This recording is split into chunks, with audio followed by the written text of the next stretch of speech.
How are you, buddy? I'm good. I was asking my wife yesterday because we did another one of these kind of live shows. Says, where do they get these people in the middle of the day, man? What can lure them in? Cheech. That's what lured everybody in today. That's the answer I wanted. The new book, Cheech is not my real name, but don't call me Chong. Has that happened a lot in your life? All the time. Well, it's usually, hey, which one are you, Ching or Chang? I'm Ching. Well, first of all, the book is a great read. Well, thank you very much. It's really, really fun. And, like, your life was pretty crazy long before you even got into show business. Oh, yeah. I grew up in a very rough neighborhood in South Central L.A. There was 90-some% black. Next things, Mexicans who were there. And then a couple Chinese and one lost white guy. You know? And then you moved to an all-white neighborhood. To Granada Hills. Yeah. And one day everybody was black, and then the next day everybody was white. And I'm like, what dream did I wake up in? It was interesting. But you were always the minority. I was always the other in both neighborhoods, you know? That is amazing. But did that, you think, have anything to do with personality and what you need to do to improv? You're improving on the streets. Yeah, that's exactly what it was. It's how to fit in both neighborhoods. And you're like, okay, and this guy, they speak a different language, you know, they have different mores. And I felt much safer in the black neighborhood, although there was murders. I saw 2 murders by the time I was 7, right in front of me, man. Guys getting killed, and not so much but they were after me in the other neighborhood. Hey, Blackie, really, Blackie? No. You got to see some black people first, man. You know, that is strange when you're a little kid and you're forced to represent something. Yeah. You know? Yeah, and I was always the littlest kid. I was always the littlest kid in the class, you know, and it was what I learned from South Central is get in the first punch. You're little, get in the first punch and run, you know? There's like a whole generation of kids who do not understand what it's like that when you leave the house, you may be in a fight. Yeah. You know? Oh, yeah. You know, it's like, well, my dad, bless his soul, was a cop. It was a LAPD, 30 years, you know. So it was like I grew up with juvenile delinquents, you know, because I go pick him up at work, and it's described in the book, and it was always, you know, they try to engage me, and my mom said, all right, go get your dad, because we have to sit there in the parking lot and wait for him to get off work, and I'd have to intermingle with the juvenile delinquents. So what are you in for? No, I'm here to pick up my dad. Oh, really? I better shut up. But even your dad expected you to defend yourself, to be... Oh, yeah. Yeah. Oh yeah, he was a Navy vet. He was a semi-pro football player, boxer, and it was those guys that came out of World War II. They were just tough guys, you know. Yeah. It's like, man, it's boom, and it was my way or the highway. I used to call it the flying ham. You know, I could see it coming, breaking our you know, and the flying ham would knock me cuckoo. Yeah. So you grew up with that, but the Vietnam War came around, and it was something that we'll just say didn't interest you. No, it didn't. I couldn't, because I couldn't figure out. Not that I was unpatriotic, it's just this war didn't. Nobody bombed our Twin Towers. Nobody bombed our harbor. They didn't attack us. They were not invading us. What are we doing to prevent some sort of vague domino theory in a land I never heard of? I said, this is bullshit. Yeah. And so plus I was the very first baby boomer. I was in the year that the baby boom started, and so I was, you know, I had a lot of troops behind me, and we were going to do things for the next 50 years that we're going to be the biggest generation. It was like the python that swallowed the pig. Right. You know, and you could see the pig all the way through the python as it digested. And so it was really changing. And so there was one side of the country that was like, hey, my country right or wrong. My country's wrong in this particular situation. And our country is set up so that voices of dissent are allowed. Yeah. And you get to do that. You get to voice your opinion. You say, hey, this is bogus and I don't agree with it. So I was part of that generation. Well, you also make the point of, like, you remember exactly where you were, watching Sullivan when the Beatles broke and all that kind of stuff. It changed, you know. Yeah. Because I was living in the Valley and the all white neighborhood, and the big folk music scare of the '60s happened, and I was a folk, because I was a musician. I was folk, Davy Johnson, on the countryside, you know, and I was like that. What are you? Kind of, where are you from? And then all of a sudden the Beatles came in, and all my folky friends, they were like purists, you know. If it wasn't 100 years old, the song, they didn't want to hear about it, and you were a sellout. And so okay, so I went to the movies and I heard the Beatles record, like, these are kind of catchy, you know. Yeah. And then I went to their movie, Hard Day's Night, which to this day remains my favorite movie ever. They invented so many things in that one movie. They invented MTV and the mix of rock and roll in England and the United States and the globalization of rock and roll. I went to the movie, saw Hard Day's Night, and like I sat through it 3 straight times. Yeah. And I can quote every line from that movie. I have it, you know, and it was like, and so I dragged my folky friends to the theater the next day, and they go, oh, man, it's the Beatles, come on, and the girls fell in love immediately, and the guys just try to start to grow their hair out as quickly as possible, you know. Yeah, and it's a very funny movie. People forget. And it's hilarious. Yeah, I mean, I know every single line from that movie, and it's brilliant. Yeah, it's brilliant, and it was a lot of improv. That's what we did, you know. So I really related to it in that way. But they were funny, and his music, you know, there was great. Sometimes there's a period in musical history where a movement takes place or a group takes place, where you know every single song and every lyric to every song that they ever made. You can sing it with them, and has a uniting. A force, you know, and that was the era that we lived through, and it was great. Well, you know, that's the thing. I've talked to so many rock stars of the classic rock generation, and every one of them can explain every single moment and how quickly they went out and got a guitar and they got lessons after seeing the Beatles. Well, it's a way to get girls, man. Yeah. That's a motivating factor for every musician. Yeah. That's a motivating factor for the Beatles. Yes, it was. They learned how to play because they wanted to meet girls. You know? Yeah. So this is all happening, and you have your draft card, and there's demonstrations going on, and one demonstration. Century City. Yeah, it was. But well, I was part of the draft resistance movement with David Harris. He started this movement. He came to my school and spoke. And I go, this is it, and this is the way to do it. And so shortly thereafter was this giant demonstration at Century City in L.A. and President Johnson was going to come and speak, and it was a big dividing force. And there was this big group, thousands of people gathered in Rancho Park, and we were going to march on Century City.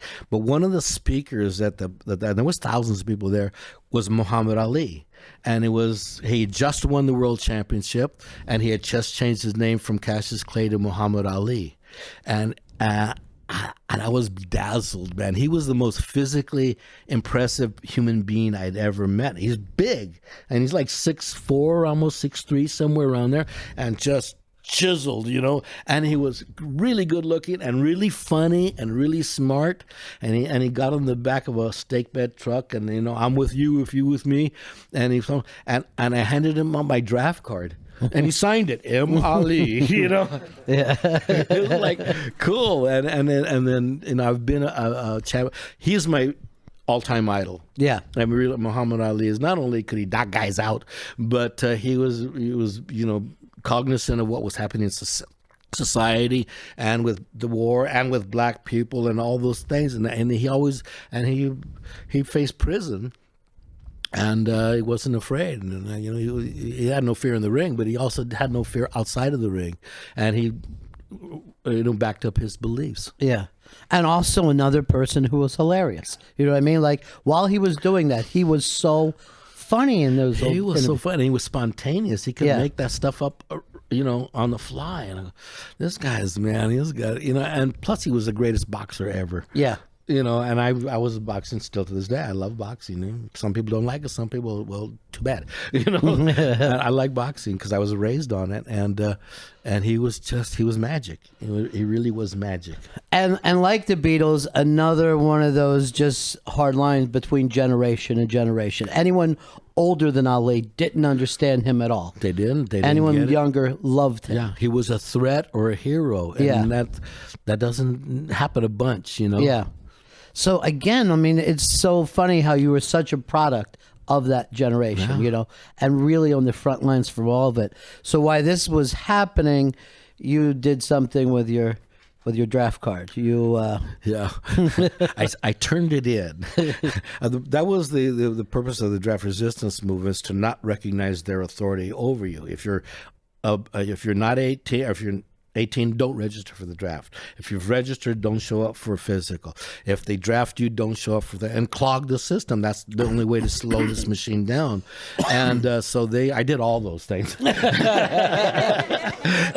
I protested, and we used to protest at draft boards at the induction center, and they were after us, you know. And so at that time, they started sending the leaders of the draft resistance movement. I knew they were coming after me to 8 years in Leavenworth. And it was totally illegal and unconstitutional. I knew it was going to be overturned, but it's going to take years, and I'm going to be in Leavenworth for those years. And at the same time, I had discovered pottery. My last semester of school in college, I just took this pottery class because there was a cute girl in the class, and I wanted to be, and it changed my life. I mean, really changed my life, and I like, my Mexican genes are like bubbling. This is what you were meant for, Holmes, you know. And I started making pottery, and then I got turned on to this potter named Ed Drahanchuk, and he hired me. He was very famous at the time, and he hired me to be his assistant in Canada. And so I went to Canada, and while I was there, they drafted me illegally, I'll have you know. and then so I was stuck. I couldn't come back to the U.S. The FBI wanted me, but I knew it was going to go to court, and it would be which eventually was. It went the first time. It was a U.S. Court of Appeals. And it got, you know, because it was totally illegal what they did. You know? Yeah. And everybody recognized it. So now I was back in the United States. I came back in the United States with a phony ID of my friend, his driver's license, with his picture on it. I swear to God. Yeah. And the guy, he said, they're both kind of brown. Okay, there we go. And I got in, and then, but I got out of it, and then I was free to pursue Cheech. But that took a couple of years of being in Canada. How was your family feeling about that? You know, they miss me, but you know, I've always gone my own path, and they were used to it. And my dad, strangely enough, because when this whole thing came up, and he said, "Well, I don't agree with." He was a World War II vet. He was in the Navy, and he said, "I don't agree with what they're doing over there, but if they called me, I'd go." Yeah. And so, well, that's the difference between our generations. I'm asking a bunch of questions, and I don't like the answers, and they don't seem to be true answers. And I'm not gonna, there's nobody invading me right now. I'm not defending myself. And so I went, but he was glad to get me back, you know. But Canada was pretty welcoming to you I love Canada. Man. Yeah. I just loved it. You know, it's like, where was the kid from South Central LA going to go to learn how to skin a bear? Yeah. I did. I skinned a bear and a moose, and like, oh, all right, this is not Hollow and Vine, but okay, you know. Those are amazing stories, because you're way out in the Great White North. I was in the foothills of the Rockies and lived in a log cabin with chopped wood every day, went to the river for my water, and it was just wonderful.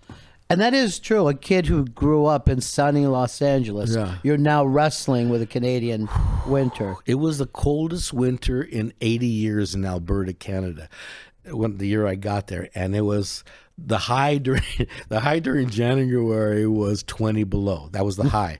Got 40, 50, 75 below one night. And you can't imagine how cold that is. It's cold out here now, and I bet you against it outside this door, but 50 below is really cold. Yeah.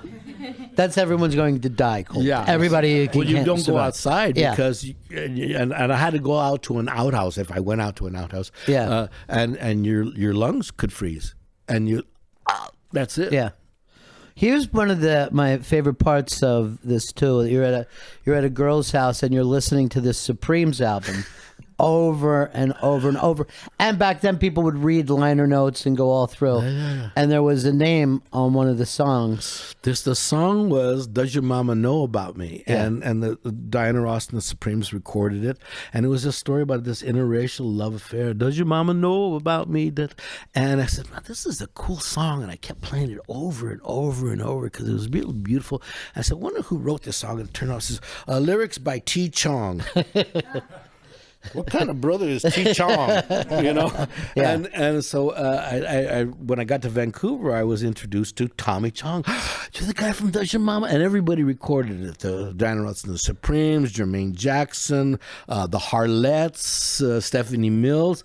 And it became a big gay anthem too. You know, Does Your Mama Know About Me? You know? And so and it endured because it was a beautiful. And we sing it every night in the concert. We play it, but it was like he had written this iconic song for the moment. It was #1 R&B hit. Yeah, crossed over, was a big hit, and it stayed around. So, and I met Tommy Chong. Oh, you're the guy that doesn't know. Oh, okay. So at that point, you guys kind of hit it off. You're involved with them, but you're not Cheech and Chong yet. No.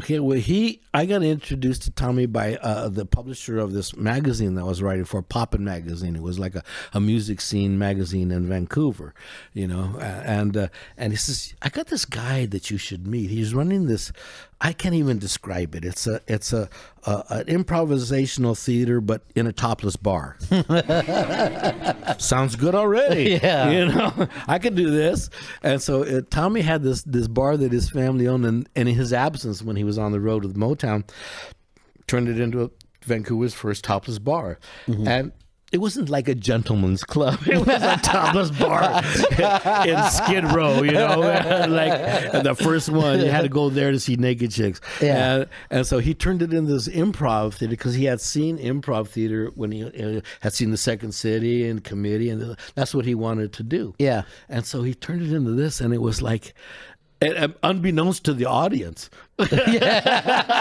So one day we showed up and we're these long-haired guys talking to them, and we had a mime artist in a topless bar and a classical guitarist, and we just started doing, because we owned the club, so we could do anything. And they were like, hey, we want tits, you know. And people would try to get up on the stage and beat us up all the time. Yeah. We had Tommy's brother Stan, who was a killer, and they would just wrestle these guys around. But we were just, you know, oblivious. We were oblivious hippies. What we were really doing was a hippie burlesque. Right. Yeah.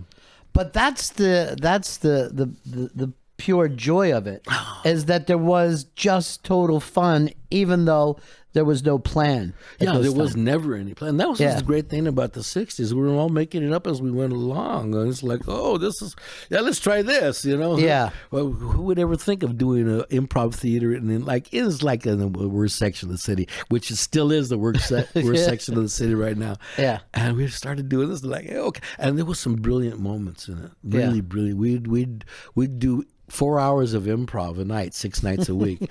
and that formed the basis of what we were going to do in Cheech and Chong. You know, we had this rhythm of how to create material. Right. And that's we played it forward. But you also make the point that you and Tommy, since you're both musicians, understand that kind of jazz flow that musicians can have. That's what, you know, we were always musicians, so we approached comedy as music. It had a certain rhythm to it. It had a certain beat to it, and we knew where to come in, and we recognized it just like we recognized a 4/4 beat, you know? Yeah. Okay, 4 in, or say nothing. Yeah. You know, or let the other guy, and we learned how to rip, and that's how we made all our albums. We go into the studio. Okay, you're this guy, and I'm this guy, and this is the situation, go. Right. And we just riff on it. And all our movies the same way. Yeah. Well, there was always the funny thing about Cheech and Chong is that you guys are always meeting each other at the beginning of something. You know, it's not like they're brothers or something or longtime partners. It's like two guys who should never be together get together. Well, we were the #1 Chicano Chinese comedy chain. Talk about a long shot, right? Yeah, I mean, you know, and everybody that saw us after that wanted to kind of merchandise us or get a, Yeah. I says, okay, you're a burrito and he's an egg roll. Okay. Yeah, okay, well, whatever. Yeah. Look. But we were always kind of hipper than that. You know, we were doing informed vaudeville. You know, I mean, that's why the records and the movies have endured, because there's a degree of intelligence in there that is not in your face. It is hidden in this kind of amiable comedy, and that's what makes it last long. Yeah. Because you discover what's funny rather than having it crammed down your throat.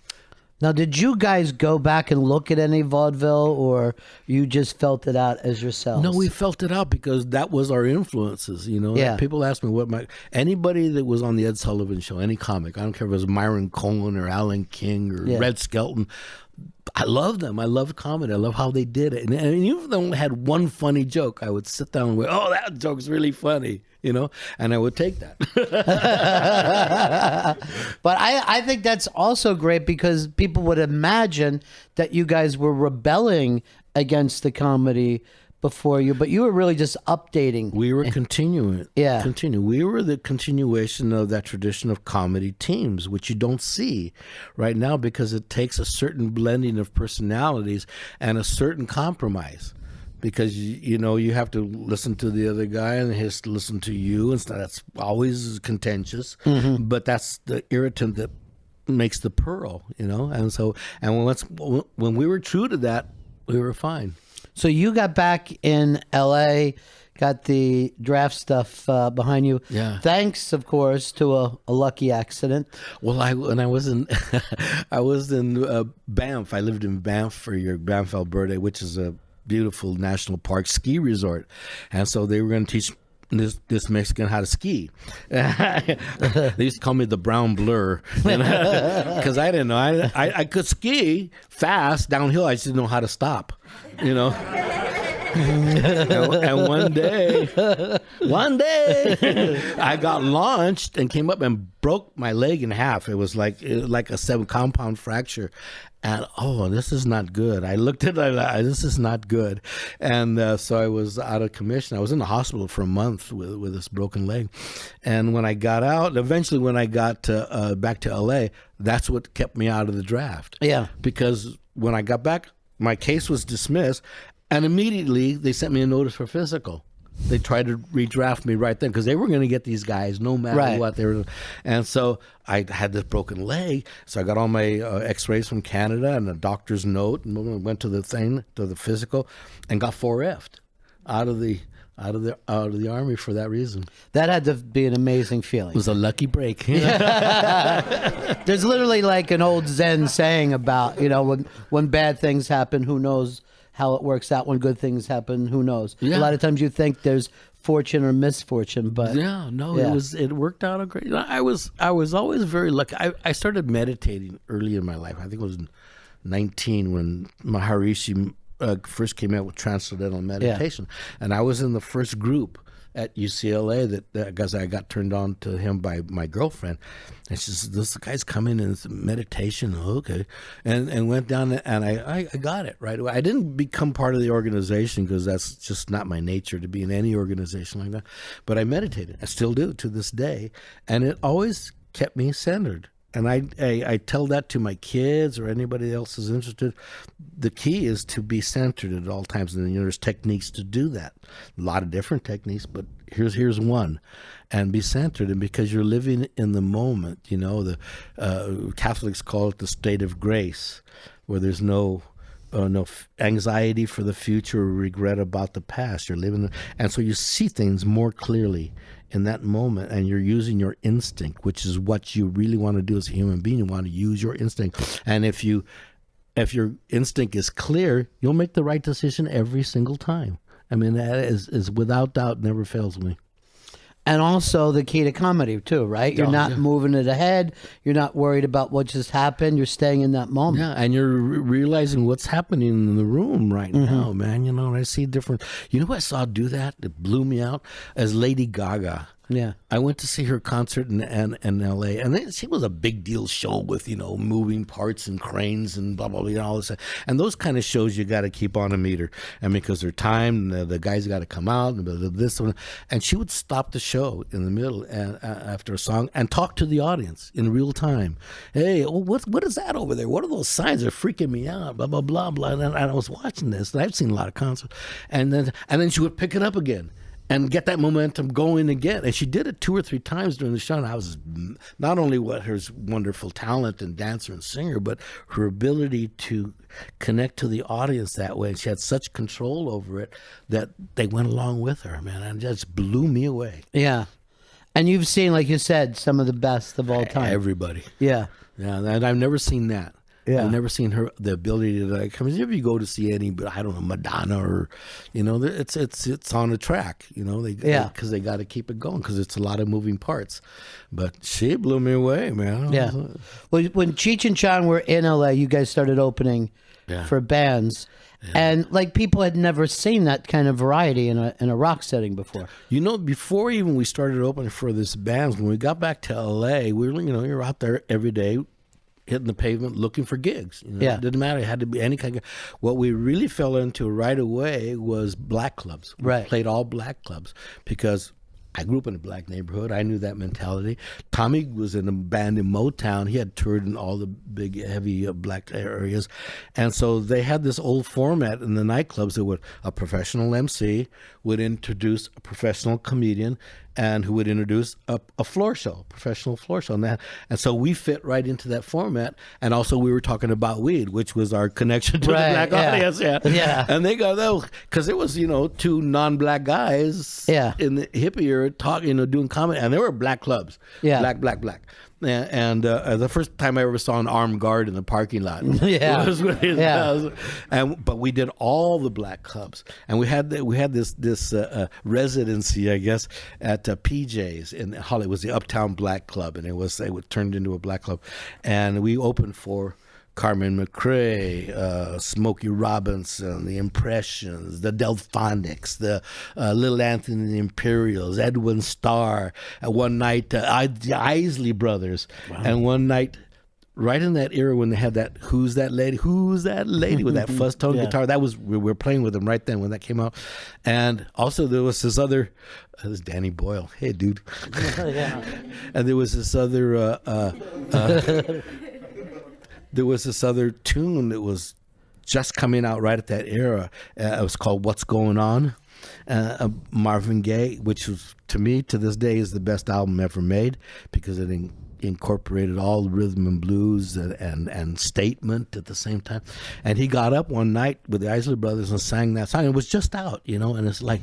People went nuts. I mean, absolutely nuts. And we were right in the middle of it. And we played all these clubs, the Young Hearts, Yeah. And they understood us. And they also they paid American money. Right. Which the White Club didn't pay no money. Yeah, right. The White Club, you were getting exposure. Yeah, you were getting the Troubadour, So. But the Troubadour is where your life changed. We got discovered by Lou Adler, who was this big deal record producer at the time.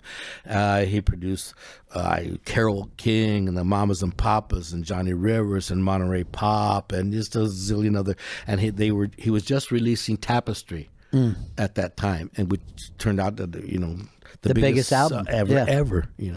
And there was only 2 or 3 people on the label, us and Carole King and Mary Clayton and David T. Walker. There's 4 of us, and so we got up close and personal with him. So Lou Adler was born in East L.A., basically. Yeah. He was born in Chicago, but he grew up in East L.A., in Boyle Heights, which was the Jewish section of East L.A.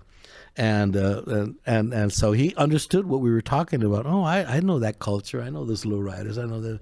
And so he understood it. So he knew how to promote us.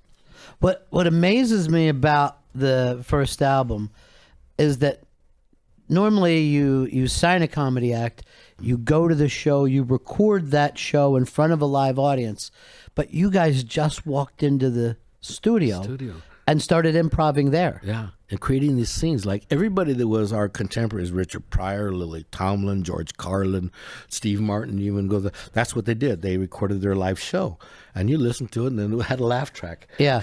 You knew when to laugh. We went into the studio and started doing these improvs of these scenes, and no laugh track, a lot of background, and they were very atmospheric. Because of both of our influences, we learned how to do that on our own, and it was the era of when albums were the big thing. They started being the big thing. People would listen to albums with headphones, and we constructed records for them.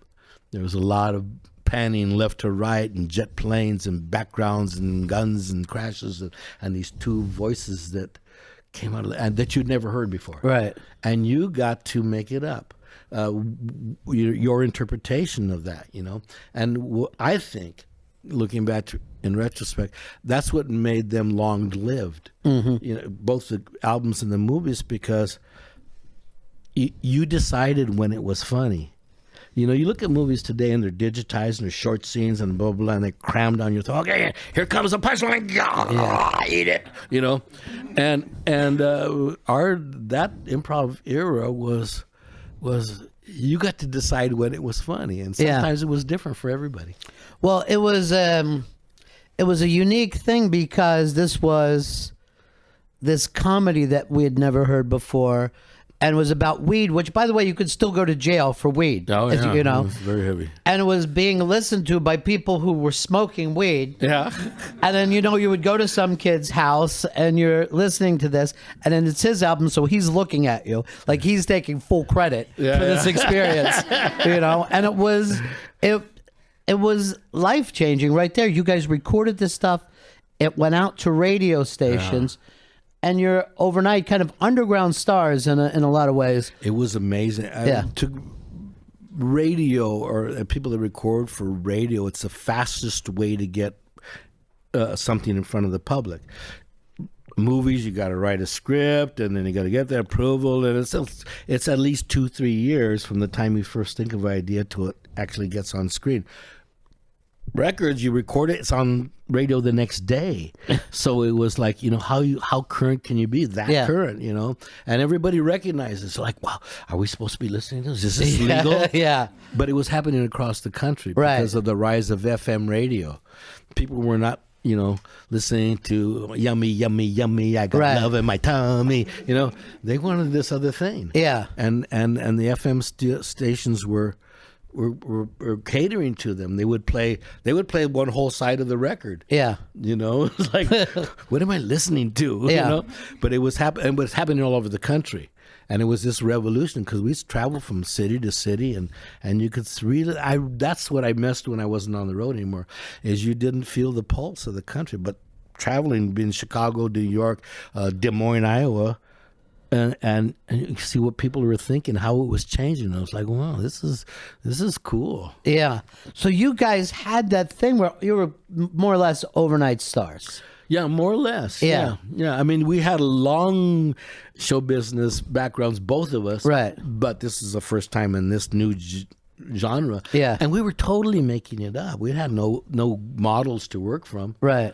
But without that experience of working all those strip clubs and black clubs, and you wouldn't have been able to pull this off. No, absolutely. Yeah. We were stuck for comeback, I don't know how to do it. But we just kind of reflected what was going on in the street. And everything was possible. It was much more open to, that's really weird. They have an oud in there. Like, oh, okay, cool. I've never heard of nude, and it was not so restricted. It's kind of restricted, not restricted right now, but regimented and segmented. It's regimented, it's segmented, and it's very tough to reach that broad audience. I mean, you can be Beyonce, but you can't be Cheech and Chong right now. Yeah. Which is, I have nothing against Beyonce. I love her. Yeah. But, the quirky things, but that all of a sudden became mainstream. Yeah. Because FM became mainstream, and everybody wanted to hear that. They didn't want to hear... but AM was the big commercial engine. And so somewhere in the process, after we released our first album, Adler comes up and says, you guys got anything for AM? Because it was bigger, giant, more bigger audience. And so he said, you guys got anything for Christmas? And so I said, yeah, sure, we got something for Christmas. You got anything for Christmas? I don't know, let's go in the studio and do the deal. And we came up with Santa Claus and his old lady. and I think maybe there was maybe 3 takes of it, or sections of it, and that was it. Adler came back and he says, I had this orchestrated, had this scored by this guy, Clarence McDonald, who was he says, listen to this. And this was the story of Santa Claus and his old lady. And we listened to it, and right away, you knew it was going to be a hit. I mean, that was the only thing in my career I was like, this is a hit. Yeah. And it went on the radio right then. And it was a giant, and still to this day, it's played every Christmas. So yay! Yeah, but radio was like demanding more product. You guys are going around; they couldn't wait for the next. We were on this treadmill, man. Yeah, that's and we were on the road. We used to do 300 some dates a year. And that's days on the road side, and we would record on the road. And so when do you get time to? We used to call it dry dock. That was the only time we got any time off is when one of us needed an operation of some kind. We come in and get a new knee or Tommy new teeth or something, and we, okay, back on it. Yeah. Now that led to the first movie, and it was just because there was so much success that they knew that there was an audience out there that they gave you guys the shot. They didn't know shit. Yeah.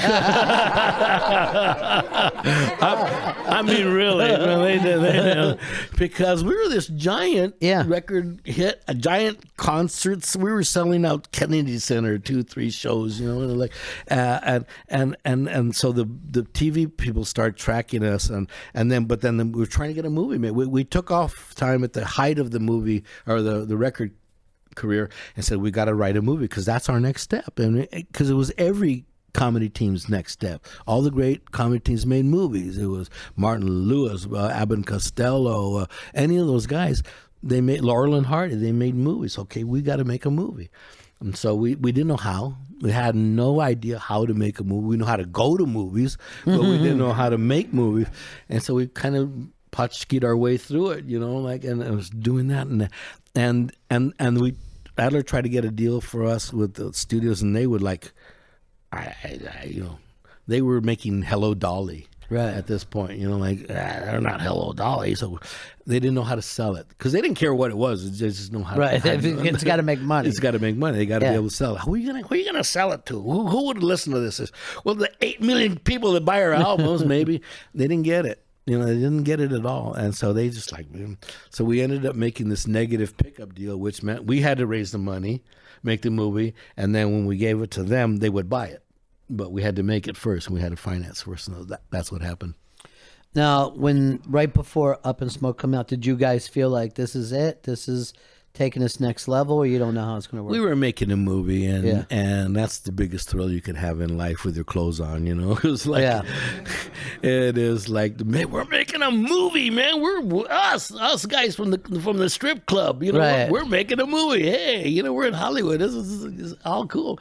You don't know how it's gonna come up, and it was a long kind of torturous path to kind of get to the screen because the dissolution of our relationship with Adler happened at that point. There's always concerned money, and that was going on, and so when the movie came out, it was a giant surprise to everybody, us included. I mean, I knew it was going to be a hit because I looked across the footlights every night. And I knew that the audience was there, and I was, this is going to. We could run it backwards with Japanese subtitles, and people were going to go see it because they want to see what these guys are. That it became a giant hit,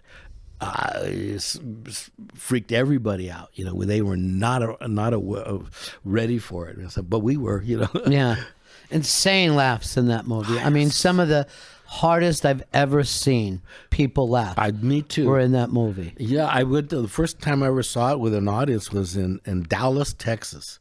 I had never seen an audience explode like that and laugh so hard. I said, "Wow, this is cool."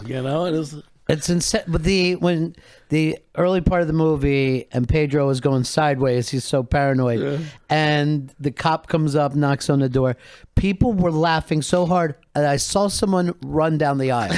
Someone jumped up and ran down the aisle with their hands in the air. But that's how the whole place looked. It was like a mini riot. It was amazing. Yeah. And I would pop into theaters right around just to sit in the back, and it was the same reaction every time, no matter where in the country I went. Well, this is gonna do good. Yeah. And then we got in the middle of a hassle with Adler, and then we were stuck for 2 years. Couldn't make a movie. We're in the big lawsuit and blah blah blah, and so we were stuck. But then we, people have counted us out multiple times, and we just we'll keep going. And the next one was a big hit, and the next one was, and then they started going down, and then we started doing other stuff. Yeah. Now so Adler, like, you guys don't get that famous without Adler. You need absolutely, but there's still problems. Those things are tough to go. Yeah. Success is not easy either. Success reveals a lot of things. Yeah. And Tommy and I always had a contentious relationship, because we're two separate personalities, both strong-willed, and we always fought, but we were brothers. And so as brothers, you could hate the other brother as easily as you could love him, Yeah. And so we always had that reaction going on. And as it got, you'll read it in my new book. Cheech is not my real name, but don't call me Chong. That contention was one guy wanted to take over and be the creative genius. It wasn't me. It was some other guy. And it caused conflict between us. And I wanted to go kind of in a different direction. He wanted to end it, but he wanted to be in charge. He wanted actually to be credited as the sole writer. And I said, that's not how it works. We wrote everything together. We directed everything together. And I just made sure you were named director so you would not freak out, because I was perfectly happy being the star, Yeah. And that's what it was. I mean, I was, because Tommy had this history of having these groups, successful groups, but he wasn't the star performer in the group. He was with Little Daddy and the Bachelors, and he was a bachelor. He was with Bobby Taylor and the Vancouvers, and he was a Vancouver. He was with the Shanghai Junk, and he was a junk, I guess. And so at that time, he said, next thing I do, I want my name in it, so they can't, replace me or not give me credit. So that's how Cheech and Chong came about, and so he wanted to be kind of, he was the genius, and I don't know, dude, this is. But enough, music, that those kind of partnerships always have problems at certain point. Lennon, McCartney, on and on and on. You get to, every act has a sell-by date, or shelf. You cannot be the comic voice of your generation when your generation has moved on, and there's a new generation that wants their own comic voice. They want Eddie Murphy next, or whoever that is next. They want to hear, because they're in the zone, and that's fine. But at the top, if you're the top act in the business, which we were in both records and movies, it's your time to 6 movies or 6 albums, which we made 6 of each, and then it's time to move on, and so okay, I was cool with that, but I wanted to kind of move in different directions. I didn't think we needed to do the same sex, drugs, and rock and roll, because it was a waning results, and so we argued about that, and then I made this Born in East LA, the record, and then the video, and the studio saw the video. They said, there's a movie here, but it's only you. Yeah. And so we were really arguing. Tommy wouldn't show up for the recording of the record. The first time ever, like, I was always there for him. We may have argued a lot, but we always did it. And I was recording Born in East LA, and I was in the studio waiting for him and it's get to be late. And I called him on the phone. Hey, Tommy. And I was surprised that he was home. I said, where are you, man? We're in the studio waiting for me. No, it's your record, man. You do it. Wait a minute, we got this middle section, this talking, we're back and forth, and we're supposed to improv in there. They said, no, it's your record, you do it. You're not coming in? No. Oh, okay. I wasn't mad. I was sad. This is like, he's not coming in. The first time I've ever asked him to be there for me, and he's not doing it. Wow. I sat there with him, okay. So let's go finish the record. And then the process happened. The video came out, was a big, huge video. He wasn't in that because he wasn't. And I directed the video and wrote the video, and then I got this offer to do, and I thought, That's what I'm going to do, because I'm tired of doing this argument. It's not getting anywhere. It's not doing either one of us any good. So I went off and did, and then I was gone off on my own. Again, there's something about you with timing. You know what I mean? Like that project that became such a big hit. And by the way, it could still be done today, right? I mean, you know. It's more relevant today than it was the day I made it. Yeah. And you found yourself now suddenly at the forefront of that community. I thought about that when you're the minority with the black kids, the minority with the white kids. But now finally you're embraced by the people of your own background. Yeah, really. that was great, because it was dicey. Yeah, whether they're going to accept this or not, or like what is it? But it was hugely accepted. And then the big acceptance was when I was invited to Cuba to participate in the Havana Film Festival, which was the most prestigious film festival in Latin America, and and it was very heavily political. And we won Best Picture and Best Screenplay, which I wrote, and Best. We won 4 chorales, were the chorals, the black chorals, and we got I got the Global Rocha Award, which was the Foreign Film Critics Award for Best Picture. So it was like, man, and I wasn't even there for it. I went to Cuba, I went to Havana, and we were there for the first week. They didn't know who I was, which is fine. And this is the guy with a film under his arm, and they started screening it for the critics. And I saw them, they would wave, I loved your movie. I like it. How do they see the movie? Well, they're screening it now. Well, let's go talk to them. No, you can't talk to them. Because that's forbidden, because you might influence them or try to bribe them. So how much do you think it would take? And so we left. We came back to L.A. and I got a call in the middle of the night. This is all in the book, Cheech Marin. Middle of the night that we had won all these awards. I mean, it was like I was flabbergasted, and that was a big moment. But the big moment is when you saw it with an audience in Cuba, in Havana, and excuse me, it was everybody's story, and at the same time you heard this raucous laughter, and then you heard sobbing all over the theater, because people had gone, they died doing that process, and you realize, like, oh, it's heavy. And you're not bringing in the Cheech and Chong name with that. They're just saying it for the story. What was funny is when I got back to the U.S. and people were like, well, this movie, you're continuing that drug thing. There's no drugs in this movie. Yeah. Well, what? Really? And they were reviewing our past, or and it was, I had pointed out a couple times, man. It's like, hey, there's no drugs in this movie, Well, okay. And they had to, and then it got accepted as the social statement that it was. Yeah. And my theory about that, I have a theory, is that if you want a message, go to Western Union. But if you want to make some artistic statement, it's like a hot air balloon. And the basis of the movie, or the bulk of the movie, is this big hot air balloon that's full of fun and joy and hot air and laughs and blah, blah. But you're trying to carry this little payload that's the message, and that's the proportion of it, and that's all you need in the message. People get it, they get it right away. And that story, I guess, needs to be told over and over and over again. We're going to come to this point in our government and the consciousness of America, that Mexico is our greatest ally, and the Mexican people are our allies. And you're never going to unweave that relationship. You're never going to rename your states like California, Arizona, Montana, Nevada, Los Angeles, Santa Fe, San Diego. You're never going to unweave that, because it's part and parcel of who we are as Americans.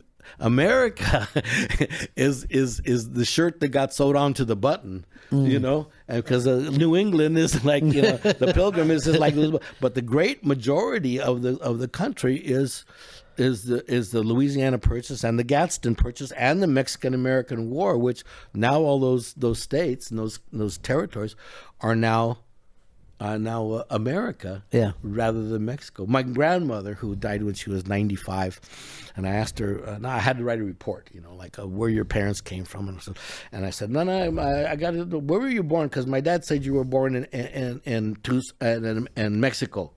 She goes, no, Tucson. I go, okay, so America. No, Tucson. Well, is it America or Mexico? So Tucson was Mexico. And it was really the classic case of the border crossed her. Yeah. She didn't cross the border, so it was like, and that's the relationship we have. They're our greatest ally, and not, as well as one of our biggest trading partners. So we're working at cross purposes to ourselves. And if you want to get something to eat, a Mexican's going to touch it. Yes. Before it gets to your mouth, some way a Mexican's going to touch that. I don't care if you like French food or smorgasbord. No. Go into any Chinese restaurant in New York City, Mexicans. Chino Latino is what it's called. But I know, I mean, we can't tell your life story in an hour, so we're wrapping up soon. But there is the book. There is the book.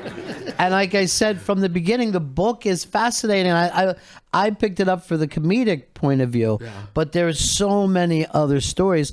And the acting career that you had post Cheech and Chong, which you normally wouldn't get. You know what I mean? Think of how many sitcom stars have been stuck with that role, and how many opportunities you've had.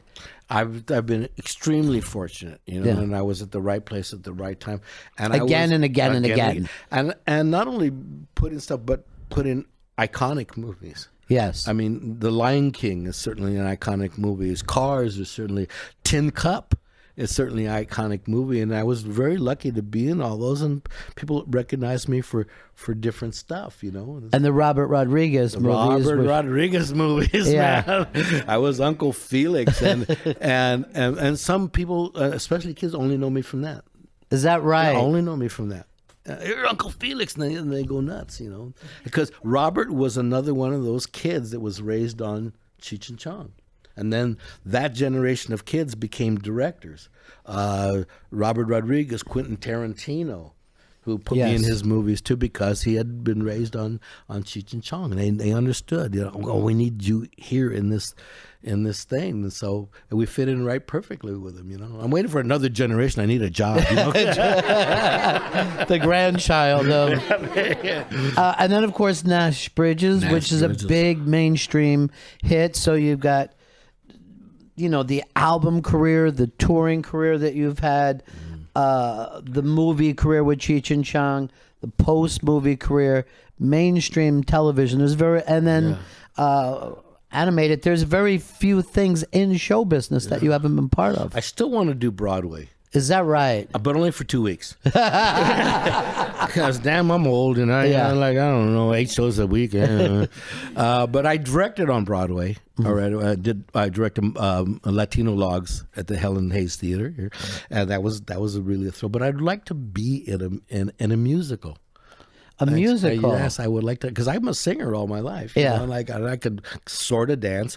Now, it's not that I can't learn; it's just my knees don't want to learn. But I would, but I love Broadway. I mean, I grew up on Broadway cast albums because I was in the first generation that had hi-fi, right, and long playing LPs. And and we got the cast album to My Fair Lady or King and I or some, and I would listen to them over and over.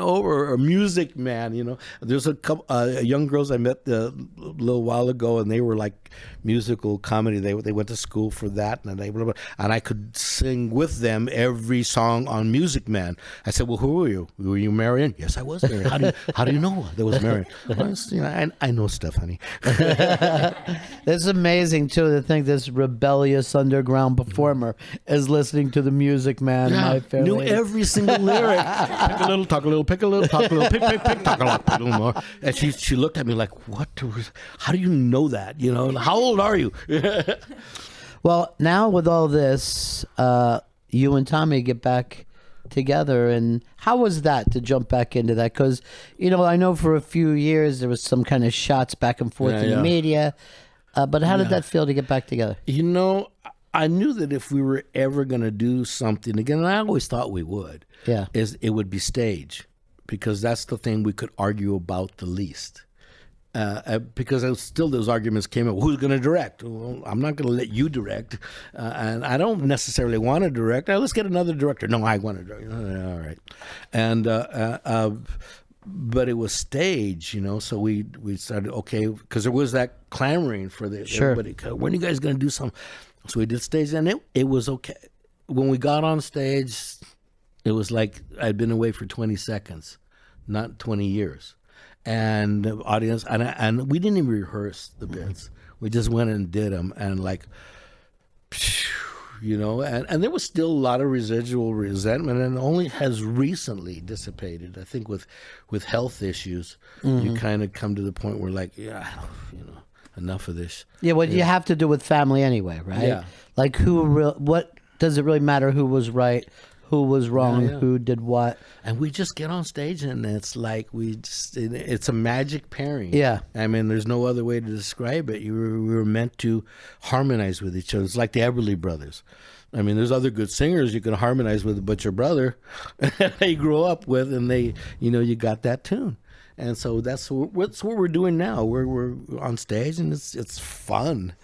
How often does that happen? When do you guys decide to do that? We've been back on the road for 8 years now. Yeah. And we haven't killed each other, so that's good, And still, there's still some residual resentment, but I don't even pay attention to it anymore. Right. And then I don't think it's really dissipated, because and it's not an ego thing anymore. It's just like, hey, let's do this gig, And thank God for casinos, because I mean, there's more Indian casinos now than there were Indians when Columbus landed. They're everywhere, and so it's great. It saves show business to a certain segment of show business, But I think it's so great for both of you guys to have that, and you're both so different together. Yeah, you know what I mean? I've known Tommy used to come and do my club in the 90s when he was looking to figure out how to do this as a single. And I had a phone on stage hooked up, and he called you, and you answered the phone, and the place went bananas. They just went crazy. The fact of just you guys talking. Yeah. Is entertainment It to wasn't. people. That was bizarre. Yeah. Because he used to call me from stage for a little while, and it would always be at night, and my wife and I would be in bed, and we heard the phone ring, and I would answer it, and it was a speakerphone, and I would talk to him from bed. And he was on stage at some club, and I would talk to him. And after a while, I just didn't want to do that anymore, so I wouldn't pick up the phone, But it was interesting. You could see that people wanted that to be. Yeah. I wanted it to be, but I didn't want to go through the hassle of what we were going through. It had to kind of dissipate itself, I think. And then when we finally got back together, it was immediate, and there was this, now there was drunk white guys in suits trying to climb on stage, How does this go? Well, we could just scratch the surface of this because this is Cheech's life, and it's an amazing one. thank you. That's the best part of the book is just the life that you've led up to it. Yeah. Everything informs. Everything you do, everything you learn informs what you're going to do. And that's part of it. As varied as you can make it. And I was always interested in everything. And I had a Catholic education, not only in the religious sense, but in the all-inclusive sense, and interested. And so that really gives you a lot of things to look at. Cheech is not my real name, but don't call me Chung. Cheech Marin, everybody. Let him hear it. Cheech. Thank you. Cheech. Thank you very much. Great, my friend. Wonderful. Thank you. Thank you.